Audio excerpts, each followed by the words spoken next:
One might argue that if the wind hadn't come screaming down off the Blackspur that night, Sorrel would never have run at all.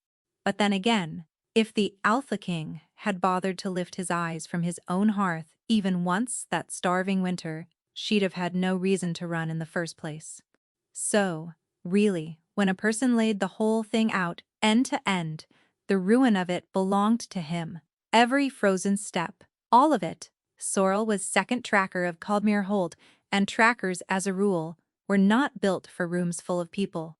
She could follow a lame stag across 3 valleys of bare gray rock and tell you the hour it had passed and whether it favored its left foreleg. She could not, to save her own skin, stand in a crowded hall without counting the exit. She spoke rarely. She had spent her whole life being overlooked, and it had always suited her exactly. Right up until the night it stopped, the choosing came at midwinter, the way it always had. Every Alpha King of Halvern took a mate from the unclaimed of the Hold, and the Hold gathered in the great hall to watch him do it, packed shoulder to shoulder under the smoke, the firelight sliding gold across every anxious face. Sorrel had stood watch at a dozen of these as a girl. She had never once imagined standing in one. She was too tall, too plain, too quiet, too much made of scars and silences, the sort of woman a king's eye slid off, the way water slides off oiled leather. Which was precisely why, when that eye found her and stopped, she thought. At first she'd misread it. She had not misread it. Across the length of the hall, above the heads of the trembling daughters of better houses, the Alpha King Kayvan was looking straight at her. He was younger than the tales made him, easy in his own skin, in a way that struck her as almost lazy, a half-smile already on his mouth, as though the whole ceremony were a private joke he was letting her in on. The great hall went quiet, in a spreading ring, the way a pond goes quiet around a dropped stone, until it seemed the only sound left in the world was the storm clawing at the shutters and the small, mortified drumming of Sorrel's own heart. "Run," said the animal part of her. The part that had kept her alive on the high ridges. She told it not to be foolish. One did not run from a king. "Come forward," Kayvan said, and his voice carried without any effort at all. She should have gone. Everyone knew what happened next. You went forward, you knelt, you were chosen, or you were passed over, and either way you lived. But something in Sorrel had been coming loose all winter, night by hungry night, and it chose that exact moment to give way entirely. Because she had spent the past month burying the dead of the outlying steadings, good people, her people, taken in the dark by something that came down off the mountain when the food ran thin, and she had watched the king's grain wagons roll past those same steadings without stopping, and now here he stood, warm and unhurried, and smiling, asking her to come and be admired. "With respect, my king," she heard herself say, and her voice did not shake, which surprised her more than anyone. "I'll not come forward to be looked at while my dead are still warm." The hall made a sound, like the whole room had flinched at once. "You're dead," Kayvan repeated. The smile had not left him, but something behind it had sharpened. "Speak plainly. Tracker, I find I prefer it," so she did. Gods forgive her, she did. She told him about Merrow's steading, gone in a night, the door torn from its hinges. She told him about the ones they never found. She told him that a king who feasted while his high valleys starved had no business choosing anything, least of all a bride, and that if he wanted to know what was hunting his people in the dark, he might try leaving his fire long enough to look. The words came out of her flat and cold, and utterly without mercy, and each one landed in the silence like a stone dropped down a well. When she finished, no one in the hall was breathing. Kayvan studied her for a long, unreadable moment. And then, this was the part she would turn over for weeks afterward, unable to make it fit. He did not rage, he did not call for the guards. He tilted his head, and the sharpness in his eyes shifted into something worse, something that looked almost like interest, and he said very softly, so that only the front ranks caught it, "Then perhaps you had better show me." That was when Sorrel understood. with the same certainty that told her a storm's hour from the smell of the wind, that she had just handed this man something. She didn't know what. She only knew that his choosing her now would not be mercy. It would be a snare, and she had walked into it with her eyes open and her mouth running, so she did the second unforgivable thing of the night. She ran. She turned on her heel in front of the whole assembled hold, shoved through the press of bodies before anyone thought to stop a woman who moved like she was born moving, hit the side door with both hands, and went out into the teeth of the maw. The storm took her like a hand closing. The cold was immediate and total, a white, roaring dark that stole the hall's warmth from her lungs in a single breath. Snow came sideways, hard as flung gravel. Beyond 3 paces there was nothing. No gate, no wall, no world. Just the howling white and the black shapes of the pines bending overhead. No one would follow. That was the whole point. To go into the maw at its height was a thing sane people did not do, and Sorrel counted on every sane soul in that hall to stay exactly where it was warm. She counted wrong. She was perhaps a quarter-mile up the ridge trail, floundering thigh-deep, her fine hall clothes already soaked through and freezing to her skin when she felt it, not heard, felt, a presence, closing the distance behind her with a steadiness that no storm seemed to touch. She turned, half blind, her breath tearing, and through the driving white, she saw him coming, Kayavon. No cloak, no lantern, snow crusting his dark hair, moving up the killing slope after her as though the maw itself had simply decided to let him pass. "You'll die out here!" she screamed at him, and the wind ripped it to nothing. "So will you," he called back, closer now, close enough that she could see his pale eyes fixed on her, and nothing else in all that chaos. "Sorrel, stop running." She didn't.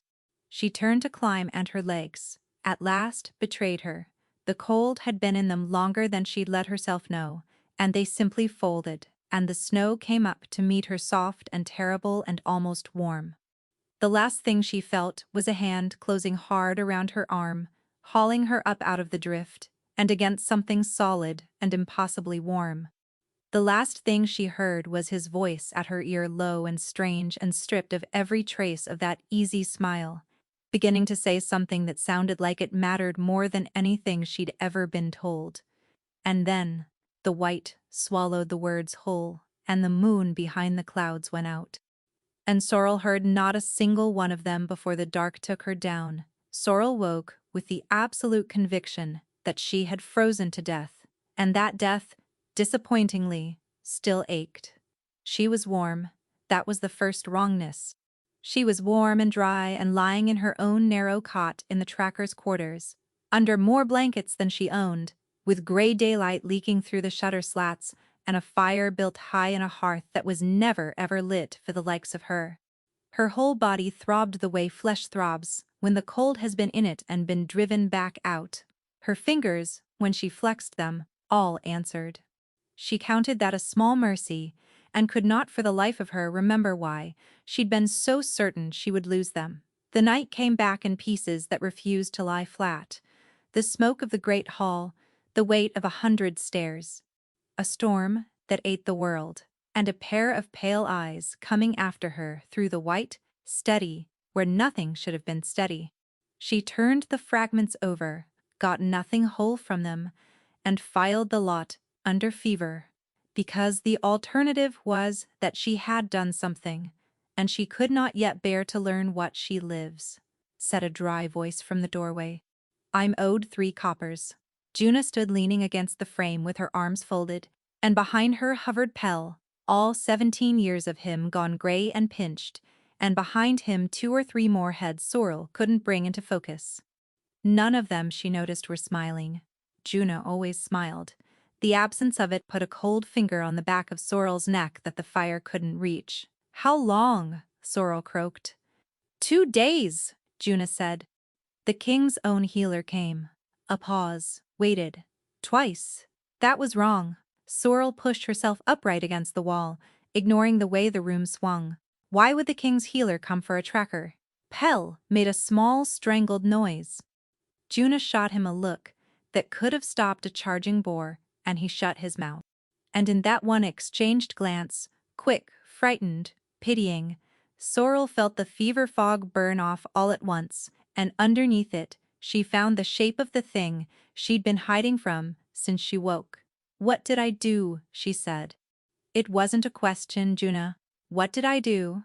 Juna came and crouched by the cot, the way you approach something wounded. "You really don't remember." "I remember enough to be ashamed of. Say the rest."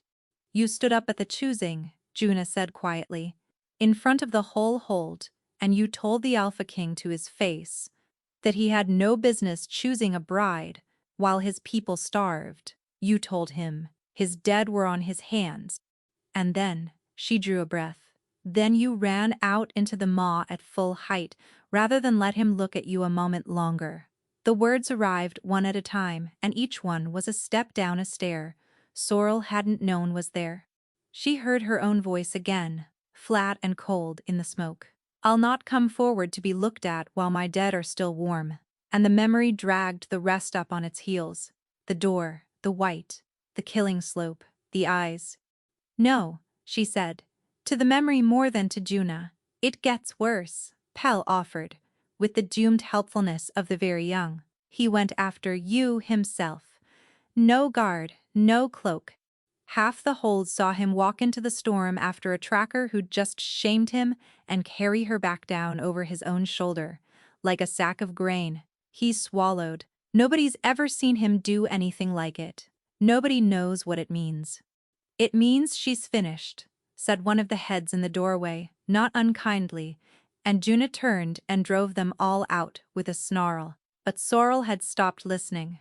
Because a thing was assembling itself in the cold quiet of her chest. Worse than shame, worse than losing her post. She had insulted the most powerful alpha in Halvern before his entire hold, refused his choosing, and fled it.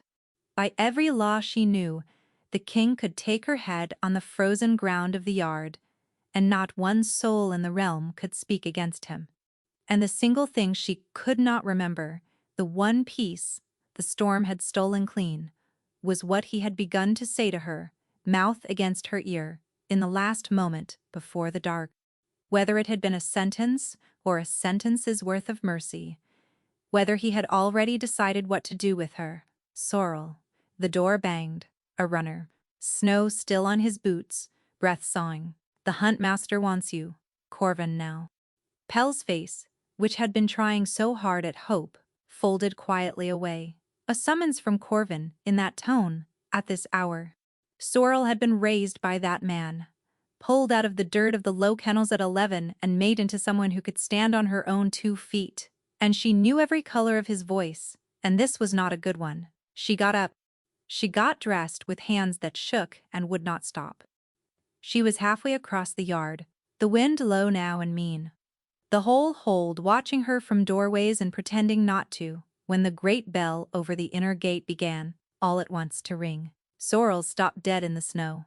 That bell rang for one thing, an arrival at the inner gate. A high arrival, one that had not gone through the huntmaster or the watch or any of the ordinary hands that a hold's business passed through. She turned toward the sound, and so did every other face in the yard, and she understood, in the space between one toll and the next, that there was exactly one person in all of Caldmere who could come through that gate uncleared. The runner beside her had gone white. That's not. He started footsteps, under the second toll, coming up through the frozen ground into the soles of her boots, not the many-footed rush of a detail sent to make an arrest. One set. Unhurried. Easy. Coming straight across the yard toward her through the parting crowd. The king hadn't sent for her. The king had come himself. The Alpha King crossed the yard, the way weather crosses a valley, and the whole hold bent away from him as he came. Sorrel felt it before she'd fully turned. The air, pulling taut around a true alpha, her wolf going still and wary beneath her skin. In the smoke-warm hall, she'd let herself forget what he was. The man who chased her up the ridge had been half a fever dream. This one let no one forget anything. He filled the yard, unhurried and certain, with the ease of a wolf who'd never once had to raise his voice to be obeyed. Drunk on grief and defiance, she'd called him a man who feasted while his people died. Standing here in the cold light with her hands still shaking, she understood she had been very, very stupid. "There she is," Keavan said, and smiled, warm and pitched, to Carrie. "My frostbitten runaway. I was beginning to think you'd sleep through the winter." Her stomach dropped through the frozen ground. He hadn't come to kill her. He'd come for sport, to make an amusement of her before the hold. She sank to one knee because her legs could no longer be trusted, bowed her head, and waited for it. Corvin reached them first, out of the crowd fast, half between Sorrel and the king. "Your Grace, forgive her." My tracker was out of her mind with fever and grief. She'd buried half of Marrow's steading with her own hands 3 days before the choosing. "Whatever discipline's owed, let it be mine to give, and quiet. She's the best tracker this hold's had in 40 years. I'll not lose her over a bad night." Sorrel felt the words like a hand on her shoulder. Here was the man who'd believed in her when no one else bothered to look, stepping between her and a king's temper without a heartbeat's hesitation. Tyavin listened with his head tilted, and she had the prickling sense he wasn't only hearing the huntmaster, but weighing him. Then the easy smile came back. "Discipline," he repeated, as though the word delighted him. "Huntmaster, I do hope you don't mean to discipline my intended yourself. I should take it very personally." The yard went silent enough to hear the snow settle. Sorrel's head came up. "Your what?" "My intended," he spread his hands. "I chose you at the choosing. You missed the finer points, on account of the running. But I don't recall releasing you, and I'm told I never take a thing back once it's mine." "You can't be serious," Corvin said, and for the first time in her memory the huntmaster's steady voice had a crack in it. "Your Grace, she refused you? She fled." "She shamed the crown before the whole hold. She spoke the truth before the whole hold," Kyavan corrected, mild as milk, "which is a rarer thing and harder to come by from people who haven't just called me a killer to my face." He looked down at her, and something flickered behind the performance, gone too fast to name. "As for the fleeing, when the bond takes a wolf, it takes her hard. She ran because it frightened her. Didn't you, sweetheart?" And there it was. Sorrel felt the trap close and hated the elegance of it. The bond. It was the one thing in Halvern that could turn what she'd done from a hanging offense into a story the hold would tell fondly. A tracker who insulted her king and fled was a dead woman. One seized by fate was a tale. Deny it, she was a criminal. Allow it, and the mad night turned to destiny. The trouble was, there was no bond. She'd have felt it, a pull, a heat, a thread, something. All she felt was the presence of a powerful alpha, and the cold certainty that he was lying, beautifully, and knew that she knew. Why, she thought, staring up at him. Why would a king invent a bond to a woman who spat at him? "Rise," he said gently, and she rose because there was nothing else to do. He turned back to Corvin, sunny again. "Forgive me, Huntmaster, the choosing was interrupted, and I'd like to finish it properly." In the meantime, the warmth thinned, just enough that Corvin stiffened. "I'll be spending rather more time among your hunters this winter than kings usually do. This business of vanishing steadings has sat ill with me. I mean to see the ground myself." Something moved across the huntmaster's face, smoothed away so fast she'd have missed it, if reading uneasy things weren't her whole life's work. "As you wish, your Grace," Corvin said. "Though there's little to see. Wolves, most like. Hard winters make bold packs. Most like." Keavan agreed pleasantly, and did not sound like he believed it at all. He dismissed the huntmaster with a nod, and Corvin had no choice but to take it, though his eyes found Sorrel's for one held instant a warning in them she couldn't read. Then the yard emptied of everyone but a king, and his runaway and the low mean wind. "Your Grace," Sorrel said, low and fast before her nerve failed. "Whatever I said in grief. and it was still no way to speak to my king. Strip by post, put me in the low kennels, but don't drag the crown into a farce to do it. I'm no man's intended, and we both know I felt no bond. The amusement drained from his face, until what was left was quiet and far too sharp for the easy mouth it sat in. He stepped close, close enough to tip her chin up, close enough to catch the cold scent of snow and pine off his skin and, beneath it, something warmer, her wolf noticed, before she could stop it. You went into the maw at full height to escape me, he said softly, and I followed with no cloak, and no lantern, and no promise I'd find you before the cold did. Ask yourself why a king would do that for a woman he could have hanged. Then ask what's truly hunting the steadings on my mountain, because I don't think it's wolves, and I think you don't either. His voice dropped. I'll send for you at dusk. Sober, this time. He stepped back, and the easy smile slid into place like a mask dropped over a blade. Until dusk, do try not to run. You're bad at it, and I'd hate to prove it twice. And then he was gone, striding back across the yard, through the wind, and Sorrel stood alone, in the trampled snow, with a summons she couldn't refuse, a bond she couldn't feel, a king she couldn't read, and the cold dawning certainty that she had not escaped anything at all. She had only just been caught.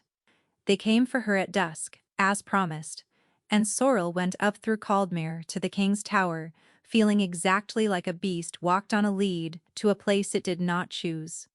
The room at the top of the ash-keep was smaller than she'd expected and warmer, a single high chamber with a fire, and a narrow table laid for two and a long window that gave out onto the whole black shoulder of the Blackspur, the mountain that had nearly killed her, brooding under a bruise-colored sky. She had put on the least ridiculous thing she owned, which was still her hunting greys, and she stood just inside the door like a soldier waiting on a sentence. Kyavan was already there, sleeves rolled, doing something to the fire with an iron. He looked up, and his pale eyes went over her once, unhurried and warmed. "Gray suits you," he said. "Most people can't wear it. They vanish. You look like you're about to walk out of the wall and cut someone's throat. Is that a compliment? Your grace from me. Always." He set the iron down and gestured her to the table. "Sit. Eat. You've the look of a woman who's been living on suspicion and cold porridge, and I'll not have my intended fainting off a bench in front of the staff. It'd start talk." She sat, because there was nothing else to do with the moment, and she did not touch the food, because her stomach had knotted itself into something small and hard. He noticed. Of course he noticed. He noticed everything. She was beginning to learn behind that easy face. "You've gone quiet," he observed, pouring. "I'm being careful." "No, you're strategizing. I can see it happening." "It's rather like watching someone sharpen a knife under a table." He set his chin on his hand and looked at her with open, unbothered interest. "Go on then, ask me the thing you're chewing on."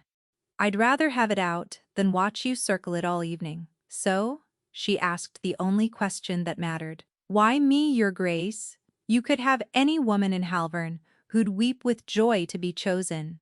"I'm a tracker with a bad temper and a worse mouth, and I felt no bond, and we both know it. Why in all the cold hells would you name me your intended?"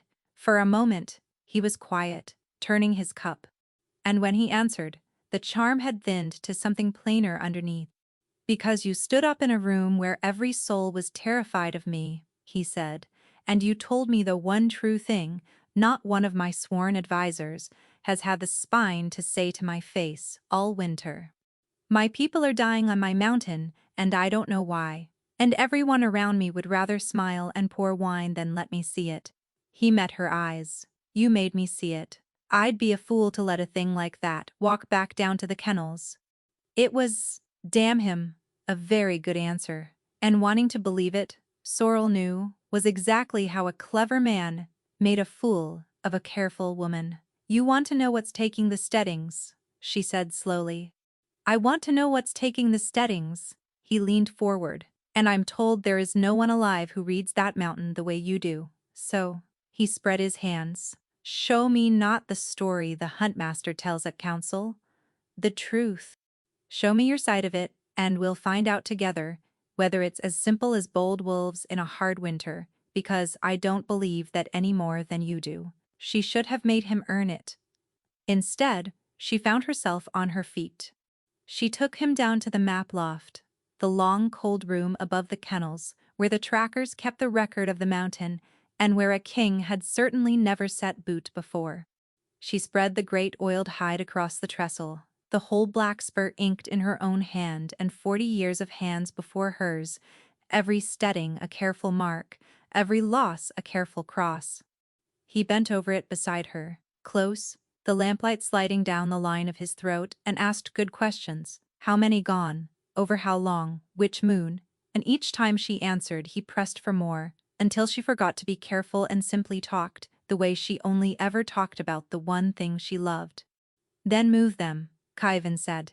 She blinked at him. Move what? The patrols. You've told me for a month the watch rides the low road because it has always ridden the low road, so change it, ride the cut. He straightened.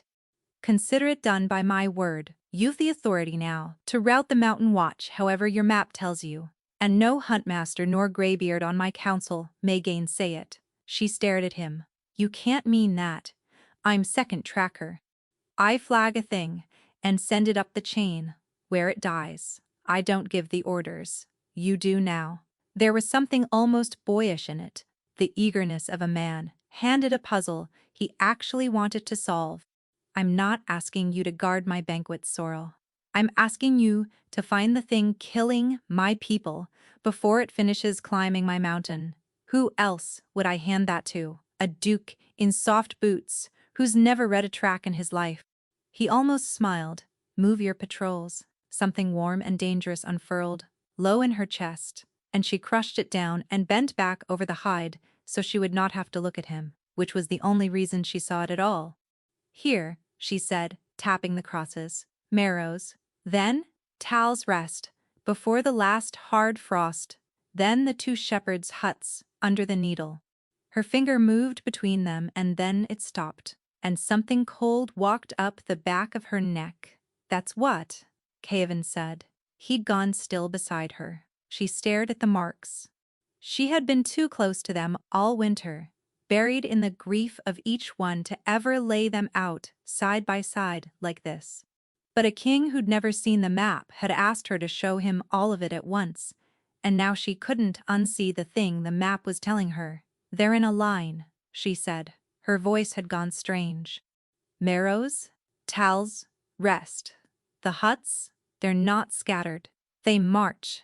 Straight up the old smuggler's cut toward the high pass. She looked up, and he was already looking at her. Wolves don't hunt in a line, your grace. Wolves take the weak, and the near and the easy. This picks a road and follows it. A breath. Something is working its way up my mountain toward the border, and it's being tidy about it. For a long moment neither of them spoke. Outside the loft the wind had come up again, feeling at the shutters. And Khyven looked down at the line of dead marks marching up the hide, and the easy king was entirely gone from his face, and what was left was cold and sharp and afraid, not for himself, she realized, but of what the map had just told them both. Then we'd best go and stand on it, he said quietly, before it reaches the top. They rode out 3 days later, up the smuggler's cut toward Marrow's steading, because Khyven would not be talked out of standing on the ground himself, and Sorrel would not let him stand on it alone. Corvin had tried to stop it. The huntmaster had caught her in the yard that morning, while she checked the horses, his weathered face tight. Don't take him up there, he'd said, low, glancing at the tower. A king's got no business on that slope, and neither do you. Not now, not with him. Whatever he wants from you, girl, it isn't your tracking. His hand had closed on her arm, hard, almost pleading. You don't know what he is. I raised you. Trust me on this one thing. She told him she'd be careful. She'd meant it. It was the last easy thing she felt for some time. The steading, when they reached it in the failing afternoon, was worse than the tales. But the door had not been broken. It had been torn, hauled off its hinges from the outside, and the snow inside had drifted over dark stains no thaw had reached. Cavan walked the single frozen room without a word, and Sorrel watched him do it, and saw that whatever he'd expected, it had not been this. When he came out, his jaw was set. "No tracks," she said. "Snow's had a month to bury them." But she crouched at the threshold, brushing at the drift, reading the ground the way she read everything. The door came off outward. Whatever took them, it pulled the door toward itself. A beast, claws in. This hauled the door open like a man opens a gate. She sat back on her heels. "That's not a wolf, Your Grace." "No," he agreed. "It isn't." Night came down fast on the high slope, the cold falling with the light. They should have started back. They were tightening the girths, when Sorrel's wolf lifted its head under her skin and went rigid, every hair on her arms standing up at once. She had walked this mountain her whole life. She knew the shape of its silences, and this silence was the wrong shape. "Get behind me," she said. "Whatever," for Khyven said. Too loud, too easy, reaching to check his own saddle. "It's only the wind coming round." She yanked him sideways by the collar. The crossbow bolt went through the space where his throat had been and buried itself in the horse's saddle tree with a hard, wet crack, and the horse screamed and bolted into the dark. "Was that a bolt?" Khyven said, in the mild tone of a man remarking on weather. "Down, down." She shoved him into the lee of a boulder and put her body between him and the slope, her long knife already in her hand, her other hand flat on his chest, pinning him. "Don't move. Don't make a sound. Let me see what's coming." They came out of the dark all at once, 3 of them. Low and fast, faces wrapped in dark cloth, blades bare. Not beasts, men, trained men, moving in a wedge the way trained men move. And in the half-second before the first one reached her, Sorrel had time to think one clear and terrible thought. Men who wrap their faces don't wrap them against wolves. Then there was no more time for thinking. She was second tracker of Caldmere, but Corvin had trained her to fight the way he trained everything, brutally, and to end things fast. She caught the first man's blade on her crossguard, turned it, stepped inside his reach, and put her knee into him hard enough to fold him into the snow. The second she took low, a sweep that took his legs, and her elbow finished him before he'd finished falling. The third went wide, past her, straight for the king, blade up, and she didn't think. She threw herself across the gap, and the blade meant for Khyven's heart caught her forearm instead. She felt the hotline of it and kept moving, twisting, and the man's wrist gave under her hand. A whistle cut the dark, sharp, clean, a signal, and the 2 men still able to move, broke off at once, not scattering, not panicking, falling back in order, the way soldiers fall back when a captain calls them home. Then the mountain was silent again, and the wrong shape had gone out of the silence, and there was only Sorrel crouched in the churned snow with her knife up and her arm on fire, and the king, unhurt, watching her. "Well," Khyven said, "you do know how to show a man a memorable evening." She turned on him, breathing hard. "You're not surprised." It came out of her flat and certain. "Someone just put a bolt through where your throat was, and men fell on you in the dark, and you are not surprised." She stared at him, and the pieces slid together all at once. Corvin's warning, the tidy line of dead steadings, the extra care in his eyes. "This isn't the first time, is it, Your Grace?" Her voice dropped. "Someone wants you dead, and you rode up my mountain knowing it, and you let me think we were hunting a beast." For half a heartbeat something real broke through. Fear, or grief, or something older than both behind his pale eyes. Then it was gone, folded away, and he was reaching for her ruined arm with gentle hands. "You're bleeding," he said softly. "Let me see to that. Answer me first." She didn't lower the knife. "3 times, Your Grace?" 4. "How long have you known someone inside your own hold wants you in the ground?" He was quiet a moment, mealing with her in the reddening snow. "Long enough to stop counting," he said at last. And it was the first plainly true thing he'd handed her all night, and not near long enough to know whose coin is paying for it. He reached again for her arm, gentler this time. Which is rather the whole reason I need the one soul on this mountain. I'm certain isn't. And how are you so certain of me? Something moved behind his eyes. Because a woman who wanted me dead, he said, does not take a blade meant for my heart on her own arm. You've a wretched sense of self-preservation, Tracker. It's the most trustworthy thing about you. She didn't give him the arm. Who are you? She thought, holding his eyes in the dark. A king playing the fool, or a fool she kept mistaking for a king? She didn't know yet. But she was a tracker, and tracking was only the art of refusing to look away from a trail once you'd found it. And the trail of things this man wasn't telling her had just gotten very long and very dark, and it led straight up her own mountain toward the border. For the better part of a month after the slope, Sorrel set herself to the simple, sensible task of finding out what the king was hiding. It was the only rational answer to a man who'd been ambushed on a mountainside, and laughed it off with a bolt still humming in the wood. Someone wanted Kayavan dead. She was certain of it. So she did the thing she was good at. She watched. She gathered. She kept score. She still had the bolt. She'd wrenched it from the saddle tree before the horse bolted, on pure instinct, and carried it down the mountain inside her coat. And in the week since she had taken it out 100 times in the lamplight of the loft and learned nothing good from it. It was a fine thing. That was the wrongness. The shaft was true, birch, plain smooth. The head was forged narrow and wicked for punching through mail. Not the crude iron a poacher or a border reaver would loose, but a soldier's bolt, the kind that comes out of a proper armory in proper crates. Someone had spent real coin to have the king killed, and dressed the killing up as a beast on the mountain, and burned into the base of the shaft, so small she'd nearly missed it, was a maker's mark, a running hound above 3 bars. She didn't know the mark. That was the part that kept her awake. It wasn't Codmere's.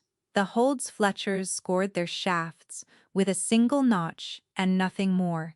It wasn't any low house she could name. She'd taken a charcoal rubbing of it onto a scrap of hide and folded it into her belt and told no one, because the one man she'd have carried it to a season ago was Corvin, and some careful animal part of her, the part that had smelled the wrong shape in the silence on that slope, had stopped her hand before she brought it to him.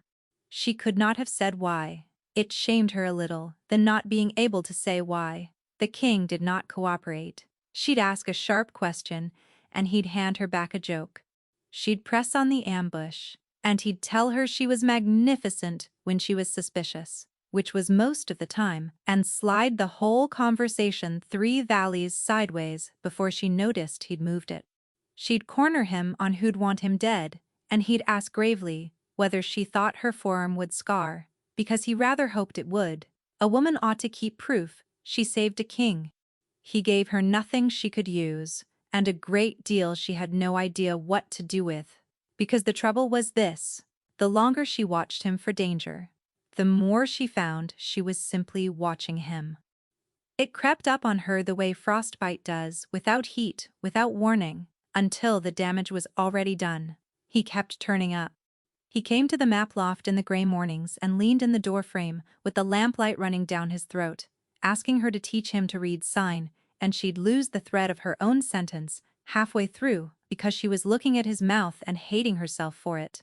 He came to the north wall at the cold dead middle of her watch, with 2 cups of spiced cider still steaming, and when he passed her hers, his bare fingers dragged across the backs of hers, and her whole arm lit up to the shoulder, and she nearly dropped the cup off the parapet into the dark.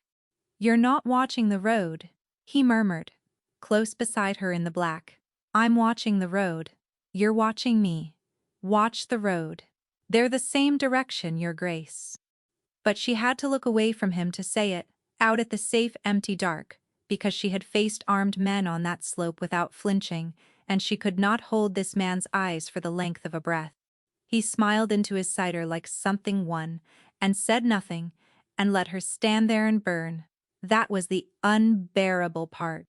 He was playing her. She was almost sure he was playing her. And she could never tell how much of it was the game and how much was real, and the not knowing was doing something to her that armed men never had. Corvin saw it before she admitted it to herself. "He's using you," the huntmaster said one night, blunt, finding her alone in the loft. "I've watched kings my whole life, girl.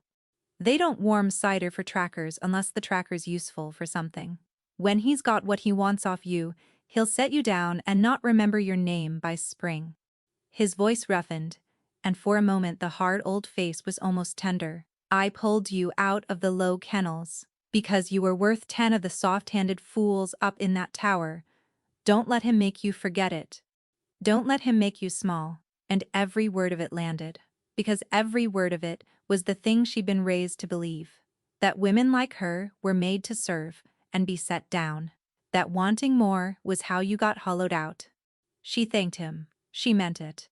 And then she went back to lying awake in her narrow cot after the late watches, with her body humming and sleep nowhere, her traitor mind going straight to the king, to the line of his throat, to the drag of his fingers over hers, and to a great deal more than that, alone in the dark, with her own breath gone shallow. She did not know which man she was falling for, the lazy one with the borrowed smile, or the cold, sharp one on the slope who'd been afraid of something he wouldn't name. She only knew, somewhere in those long, blurred weeks of watching him, that she had stopped wanting him to go away, and that this, far more than any bolt in the dark, was the thing that was going to get her killed. So when the summons came to attend the king in the map loft, alone, at the far cold end of a night, with no watch to hide behind and no cider to hold, she stood a long moment at the foot of the tower stair, with her heart going like a hunted thing, and knew, the way she knew a storm's hour from the wind, that whatever she'd been holding back all winter was about to come loose, and that this time there would be no snow to fall into, and nothing at all to catch her. He was already in the loft when she came up, sitting on the trestle bench with the map rolled away, and no lamp lit, but the one. No question about patrols. No reason she could name for the summons. Just Kavin, in the near dark, watching the door as though he'd been watching it a long while. "What do you want?" she said, and it came out raw, rawer than she'd meant, because she was at the very end of something and they both knew it. "Every day you won't tell me what you're truly after, and you won't leave me be, and I can't." Her voice cracked and she let it. "Tell me it's a scheme." "What? Tell me you need a knife you can trust, and a tracker who knows the mountain, and I'll believe you, and it'll be simple. Tell me anything that makes sense, because I was not built to want a thing I can't have, and you are making me want it." She stopped. Too late. "Want what?" Kyavan said, low. "Not teasing. Not anymore. Don't." She pressed the heel of her hand to her eyes. "You've known for weeks. You've been enjoying it." He came around the bench slowly, the way you close on something that might bolt into the dark, and stopped an arm's length from her. "Do you know what it is?" he said quietly. "To be 19 years old with a crown dropped on your head and every soul in the realm suddenly needing you to be a thing you have no idea how to be? So you learn to smile. You learn to perform the certainty, until they stop looking too closely at the boy who has none. I've done it so long, I'd forgotten I was doing it." His jaw worked. "And then a furious woman stood up in my hall and looked straight past all of it and told me the truth, and I have not had a single easy hour since, because I cannot stop wanting to be seen by you. That's what I'm after, Sorrel. That's the whole miserable scheme." The honesty of it undid her more than any touch could have. "Men like you don't want women like me," she whispered. And she was staring at his mouth, and she hated herself, and she did not look away. "You don't believe me." He didn't move. "So tell me to go. Say it and I'll walk out of this loft and never trouble you again. I swear it." His voice dropped to almost nothing. "Or ask me to prove it." The loft was very quiet. Her own pulse was very loud.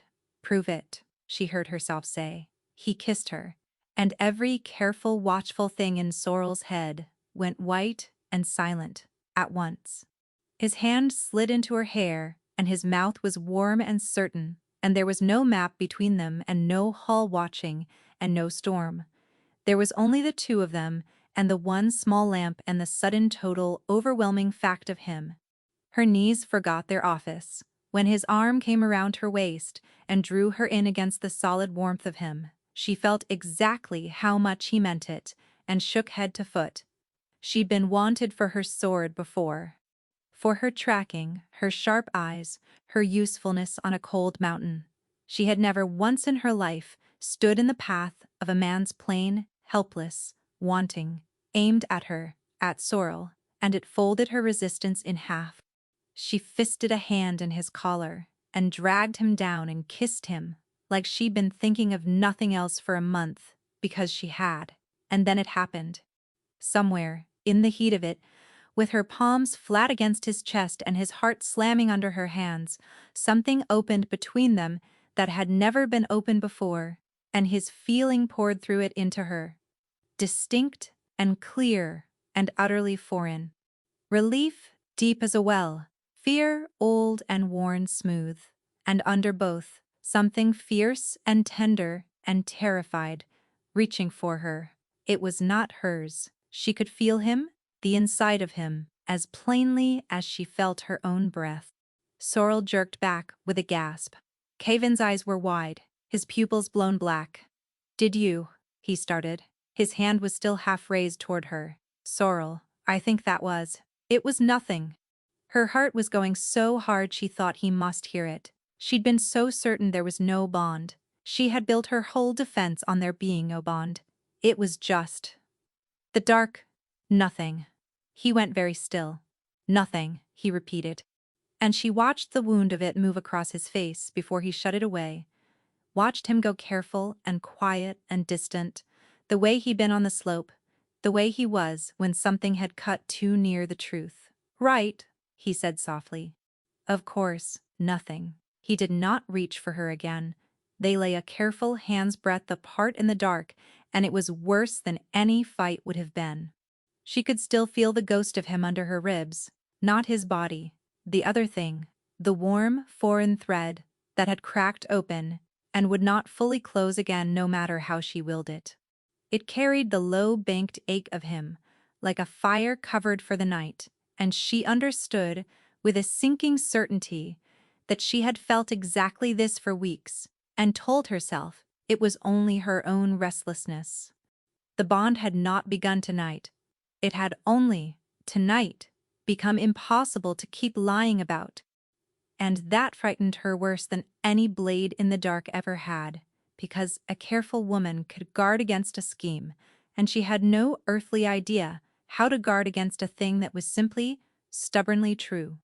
Later, when the lamp had burned low and he slept, really slept, unguarded younger, Sorrel lay awake with the foreign warmth of him still humming faintly under her ribs where the bond had cracked open, and she was afraid of it in a way no bolt in the dark had ever made her afraid.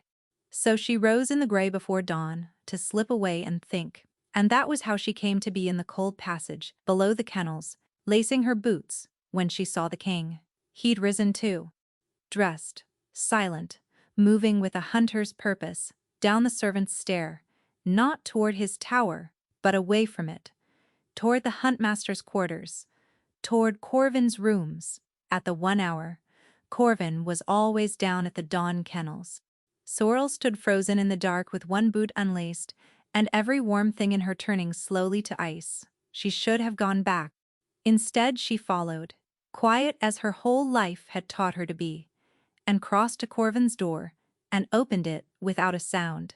Kaivan stood behind the huntmaster's table. The strong box was open. There was a sheaf of papers in his hand. He looked up. For one long, breathless moment, neither of them moved. Sorrel. His voice was very calm, very steady.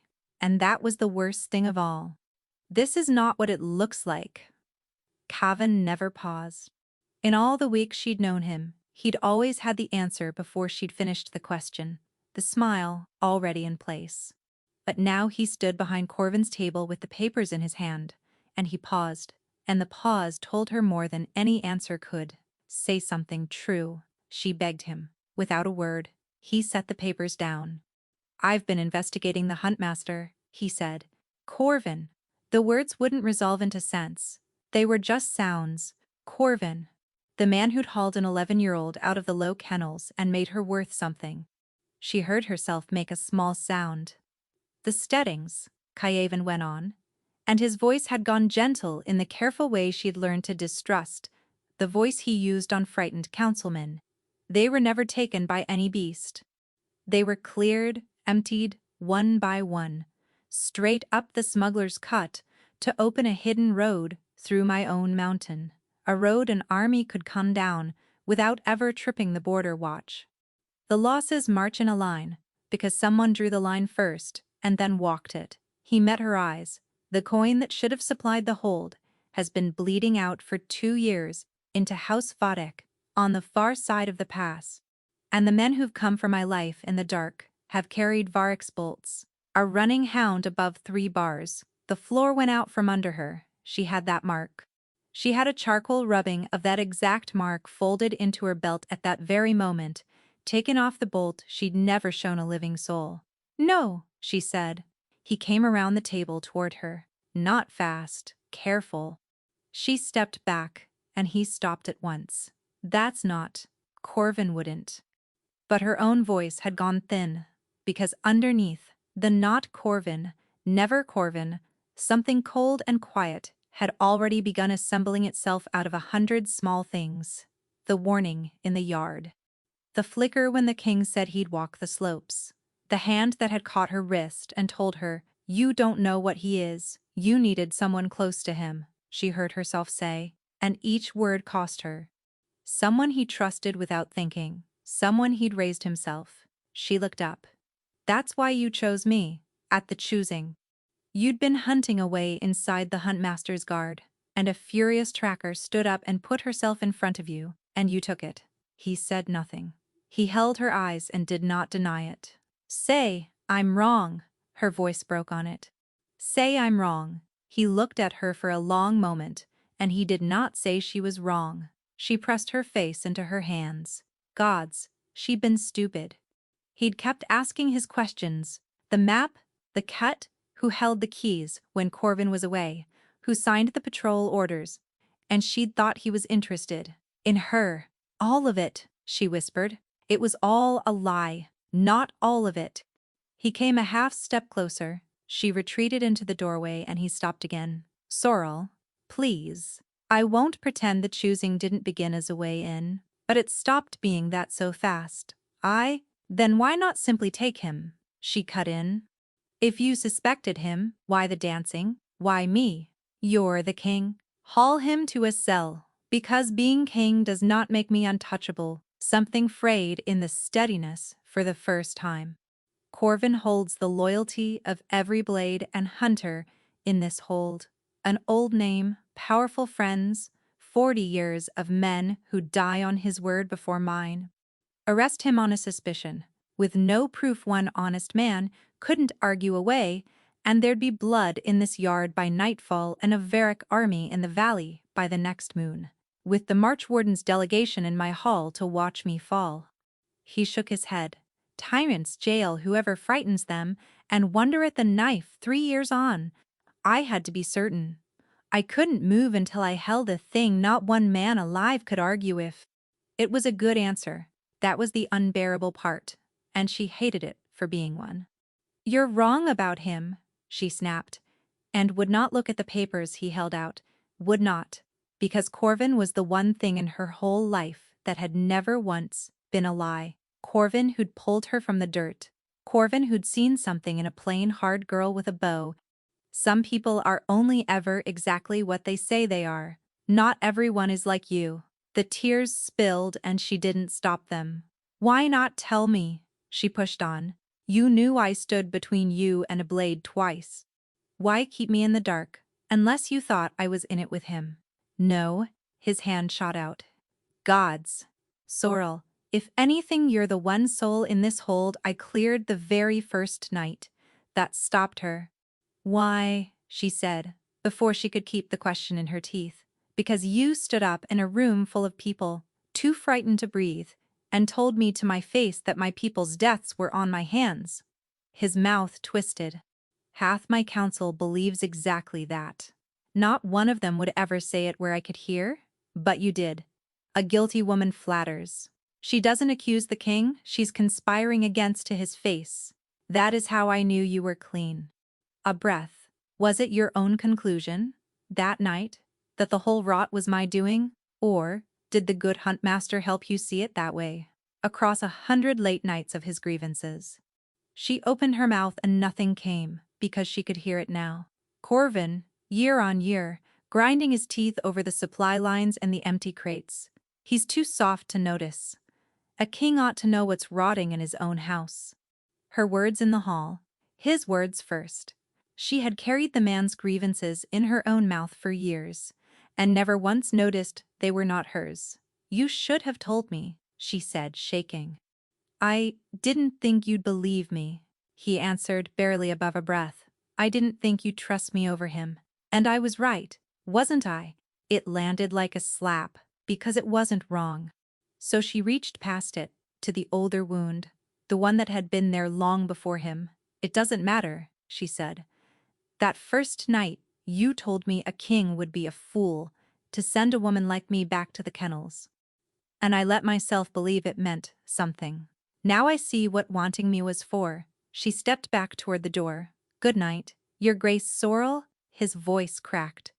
"There is an assassin loose in this hold, and a foreign court in my hall, and I—" He caught himself, forced better words. "I need you, please." And there it was, even now with her whole heart in pieces on the huntmaster's floor. "Not I'm sorry, not I can't lose you." She walked out into the dark of the passage. "Sorrel."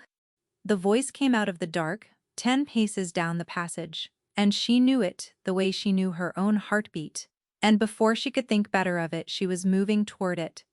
Corvin stood against the cold stone as though he'd been waiting there all along, and perhaps he had. "You're white as bone," he said, and his big hands came down on her shoulders, steadying the way they had 100 times when she was small. "What did he do to you?" And because it hurt too much to hold, she told him it was a lie, the choosing, the bond, all of it. The king had never wanted her, only a way into the huntmaster's house, and she'd been the door. She couldn't force the last of it past her lips. Corvin's weathered face softened. "I know," he said gently. "I feared this. I hoped to spare you it, girl. I'm sorry." He'd known from the first, she thought. Everyone but her. "I'm sorry," Corvin said again, low, "and I'm sorrier still for what I have to tell you next, because it's worse than a broken heart." His jaw hardened. "The Marchwarden's daughter, Wysald. The king had her brought to his rooms tonight, and drugged her sorrel, compromised her, meant her to be found ruined, so her father would have no choice but to sign the pass into his hand." His eyes glittered. "I saw the girl carried out myself." Not an hour passed. Sorrel stared at him, waiting for the words to fit into some shape she could bear, and they wouldn't, because they were wrong. Not an hour passed. An hour passed. The king had been standing in this very passage, with his heart in his hands, begging her to believe him about the Steadings.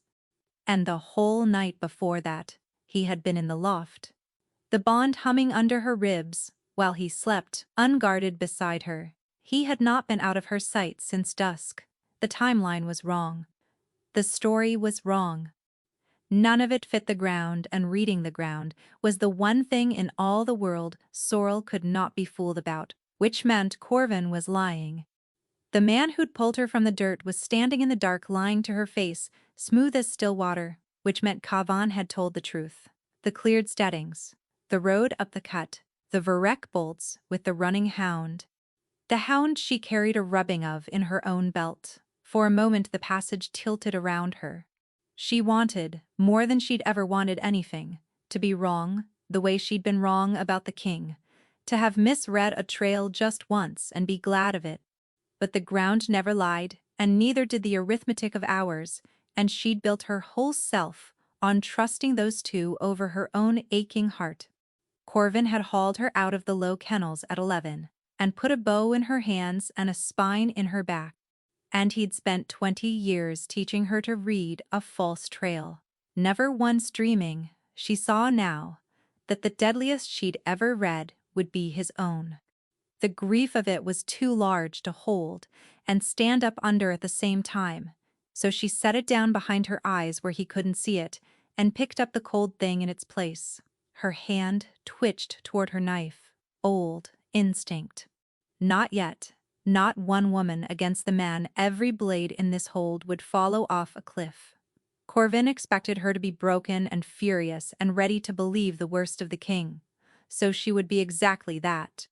"You always did see clearer than the rest of them," Corvin said, watching her face in the dark, with an attention that had never frightened her before, and frightened her badly now. "That's why it has to be you." For one lurching moment, she was certain he could see straight through her, that he'd taught her every tale she owned, and would read them all now. The bolt-rubbing sat in her belt, not a handspan from his hand. She made herself breathe the way he'd taught her before a hard shot, slow and low, and folded her shoulders into the shape of a woman with nothing left. "You're the only one who ever believed I was more than kennel dirt," she said, and let her voice crack, and the unbearable part was how much of it was still true. "Tell me what to say." Something in the old man's face eased, and she hated that she still knew every line of it well enough to read the relief there. "What do we do?" she asked, and made her face crumple and let a real tear fall for a false reason. Corvin's eyes sharpened with something that was almost hunger. "We go to the March Warden before the king can twist it. A man who drug a father's daughter to steal his signature isn't fit to hold a crown. He'll fall. And there are good houses ready to steady the realm when he does." A pause. Waited. Varric among them. She made herself nod. "But it can't come from me," he went on. "I'm the huntmaster. They'll say I'm reaching for power over my king's ruin." His voice went soft, almost kind, the voice that had taught her everything. "It has to come from someone that room will believe without a breath of doubt. It has to come from you, Sorrel, the king's own intended. If you tell the March Warden you saw Kyavan take his daughter, no soul in that hall will question a single word." So that was the shape of it. He needed her mouth to say the lie, because her mouth was the one the room would trust. They walked, and it was the longest walk of her life. She had to get into that hall and turn Corvin's own trap back on him in front of a foreign court, and she had nothing to do it with but her word and the ground under her feet. And one wrong word, one tell, he caught, 1 hour she misjudged. Would put a knife in the king she'd only just understood she loved. A war in the valley by the next moon. And the ruin of all of it on her own shoulders, where she would have to carry it the rest of her life. She had run into a storm once to escape a trap. There would be no running out of this one. She could only walk in and spring it, and pray she was still quick enough. The March Warden had taken the long council hall in the east wing, and it was full when they came in.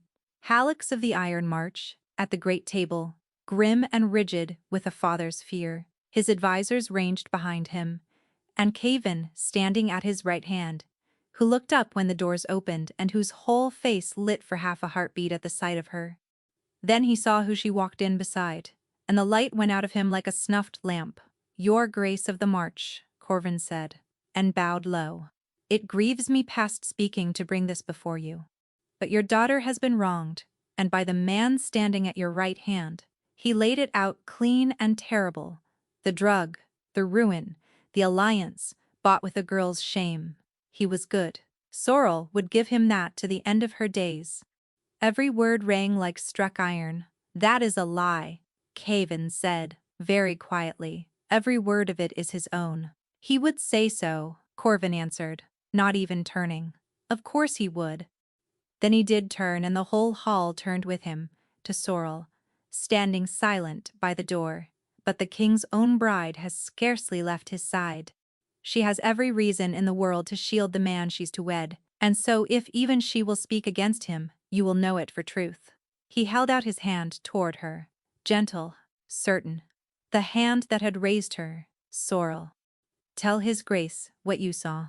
Every face in the hall swung to her, the March Warden, leaning forward, desperate for a daughter's justice, Corvin's sure of her, already spending the victory. And Kevon, who thought she had come into this room to bury him, and who did not look away, and did not beg, and only watched her with something that had already made its peace with the blade. She looked at him. I'm sorry, she told him, with no words at all. I should have believed you the first time. Then she turned to the March Warden. I saw nothing of the sort, she said. Because nothing of the sort happened. The Huntmaster Corvin is lying to you, Your Grace, and I can prove the hour of it. The hall snapped tight as a drawn string. Beside her, Corvin went rigid. He says, the king took your daughter within the hour, Sorrel said, and her voice found the flat, certain register it took on a cold trail, when she was reading a thing that could not lie. But within the hour, the king was below the kennels, in this hold's own passages, in front of a witness, me. He never went near your daughter tonight. I know, because the whole night through, until I rose at dawn, the king never once left my sight. She lifted her chin and did not blush, though the hall stirred. And there is more your grace should know. There have been 4 attempts on King Kevon's life this winter, men with wrapped faces and soldiers' bolts.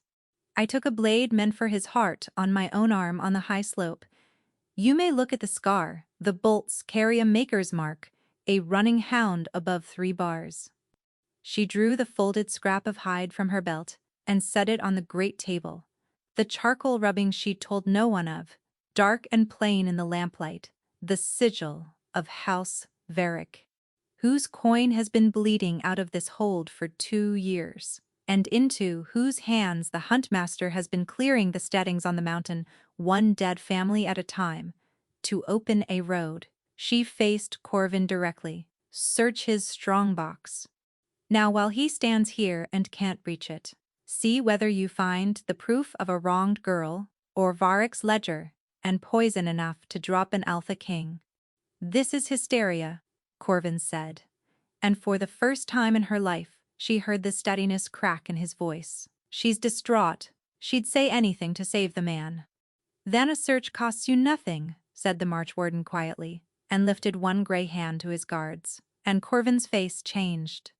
The grave, honest Huntmaster she had loved her whole life simply went away, and what was left in his place was cornered, and cold, and looking at her, only at her, with a betrayal of his own. He ran, not for the doors, straight at her, and she saw the knife slide out of his sleeve half a beat before he moved, the old push-dagger she'd watched him carry for 20 years. Sorrel, Kevon's voice, raw with terror across the width of the hall.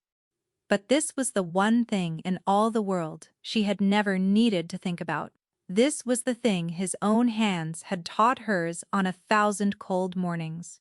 She turned into him instead of away, caught the knife arm at the wrist, used his weight and his fury against him the way he'd shown her, and put the Huntmaster of Caldmere Hold face down on the stone, with his own arm wrenched up behind him and her knee hard between his shoulders. She leaned down close to his ear. You trained these hands, she said low, so only he could hear it. You should have remembered what you made them for. Then the guards had him, and hauled him up, and dragged him out, and it was done. They found the girl Weisold, safe and asleep in her chamber, never touched, and Varick's ledger, and 3 vials of colorless oil in a strongbox, before the hour was out. The March Warden went to his daughter first, his advisors scattered into whispering knots, and the long hall emptied until only the 2 of them were left in it. Kevon hadn't moved. He was staring at her as though he'd never seen her before. You saved my life, he said. Even after everything, you still. I came to stop a traitor, Sorrel said flat. That's all it was. The light in his face flickered and dimmed. Sorrel, the bond. He took a step, stopped himself. It's real. You felt it in the loft, I know you did. I felt it too. It doesn't matter whether it's real. She made her voice cold, because if she let it be anything else it would betray her. I stopped Corvin because it was my duty and because he was a traitor to this hold. Not one heartbeat of it was forgiveness. You looked me in the eye for a whole winter and used me, Kavan. A bond doesn't undo that. His face fell, and the hope drained out of it, and something older and more frightened took its place. I love you, he said. I don't care how it started. That doesn't change what it became. You're the truest thing I've ever don't. She stepped back. Every instinct she owned was screaming at her to close the distance, to let him touch her, and she was done being a fool for wanting. You can say mate like the word means everything. It doesn't. You spent a winter looking me in the eye and using me, and a bond can't unspend it. She turned for the doors. I'm glad you're alive. You'll be a good king, better than you think you are, but I can't trust you. And I don't know if I ever will again. She saw it land in his eyes. The understanding that he had broken a thing that might never come whole again. Sorrel, please, I'll do anything. She walked out. She had been huntmaster of Codmere Hold for half a year, and she was good at it, the way she'd always known she'd be. The rot Corvin had worked into the hunt was cut out clean. Varrick's road up the mountain was closed, and watched. The steadings that remained had grain for the first winter in memory. The hold had begun cautiously, to love its young king for it, and he had spent every one of those 6 months trying to win her back. The flowers came first, a month in.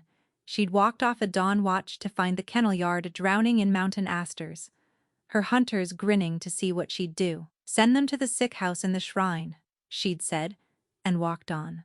At the war table, where she stood twice a week over the border maps, he was always across from her, and he'd catch her eye, and his whole face would do something hopeful and undefended, and she'd look back down at the patrol lines.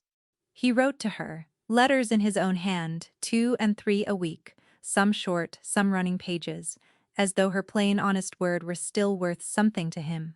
I keep writing the same small stupid word 100 ways, one said. Sorry.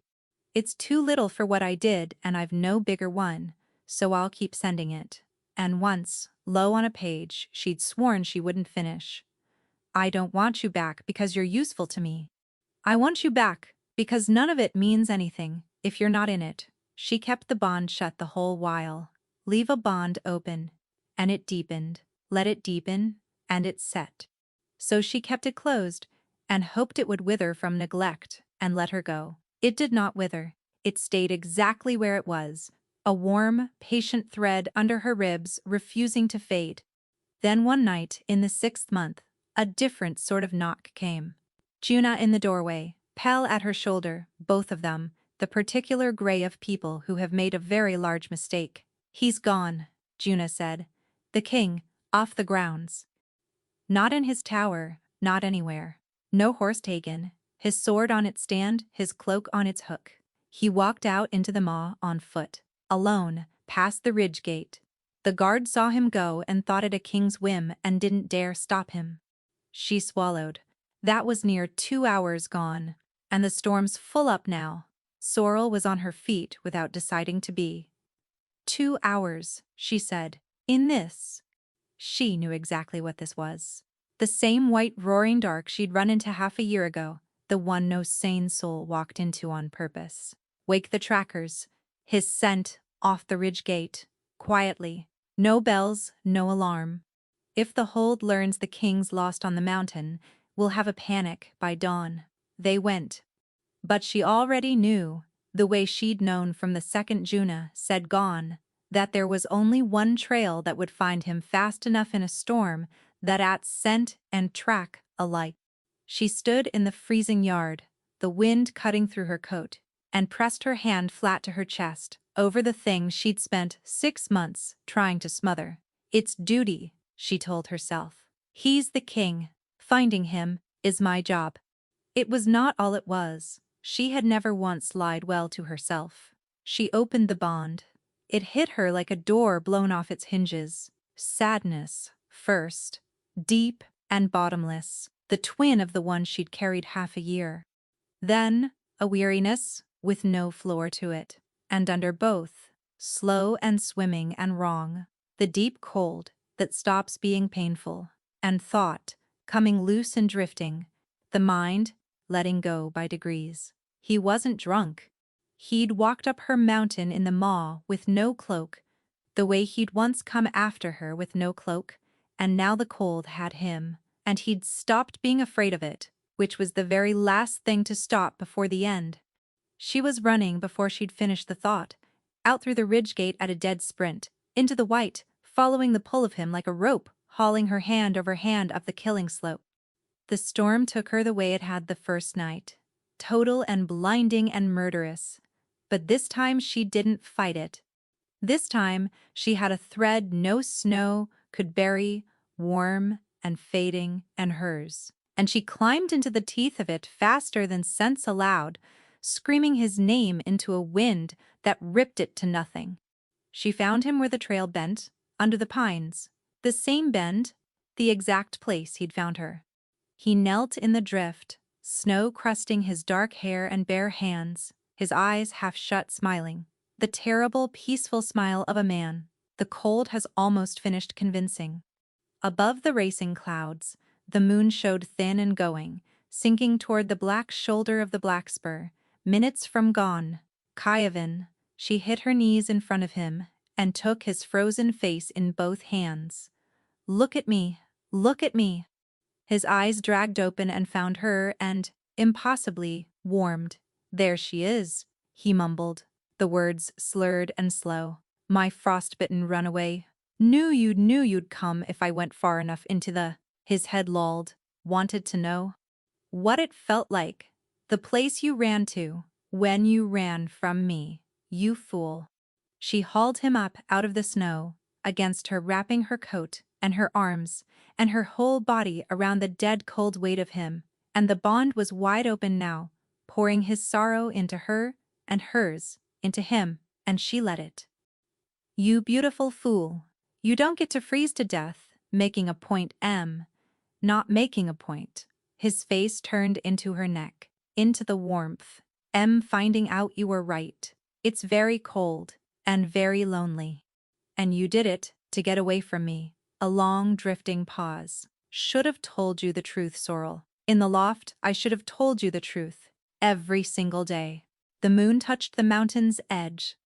And with the last of the light going and the storm howling and a half-frozen king coming apart in her arms, Sorrel finally stopped running. She got him down the mountain before the moonlight faded, barely over her own shoulders the way he'd once carried her. The healers had him 3 days, and she left the chair beside his cot for none of them. He woke on the 3rd day, with all his fingers, which she counted for him, so he'd know. When he was strong enough to be a nuisance about it, he asked her, sober, in daylight, no storm and no scheme left in him, whether she might one day marry a man who'd been a coward with the truth and meant to spend his life not being one. She told him to ask her tomorrow. He asked her tomorrow, and the day after. He asked across the war table until Juna threatened to resign in writing, and once with so many asters the kennels smelled like a funeral for a week. For 4 months she told him to ask again, until one ordinary morning she looked at him, grinning at her over the maps, and said yes. The whole hold came out for it. The boy king no one had taken seriously, and the plain huntmaster who'd seen the man behind the smile first. He wept during the binding. She'd known he would. She nearly didn't. But the bond gave her away, and he laughed at her through his own tears, until she stopped caring who saw. You're stuck with me now, he murmured when it was done, his forehead against hers. No taking it back. I did warn you I never do. You owe me one thing first, she said. That first night in the maw, when you caught me before I froze, you said something against my ear before the cold took me under. I never heard the end of it. What was it? Kievan went still. Then quietly he told her how he'd felt the bond snap into place the instant his hands closed around her in the snow, and understood that fate had tied him for life to the one person in the realm who wanted nothing to do with him. What he'd said before she went under and never heard it was, "There you are. I've been looking for you my whole life, And you ran the moment I found you. Don't worry, I'll wait. Sorrel looked at the man who had waited. Best decision you ever made, she said, chasing a furious woman into a storm. I'd do it again tomorrow. I know. That's the trouble with you. And she kissed him, and for once, she didn't argue.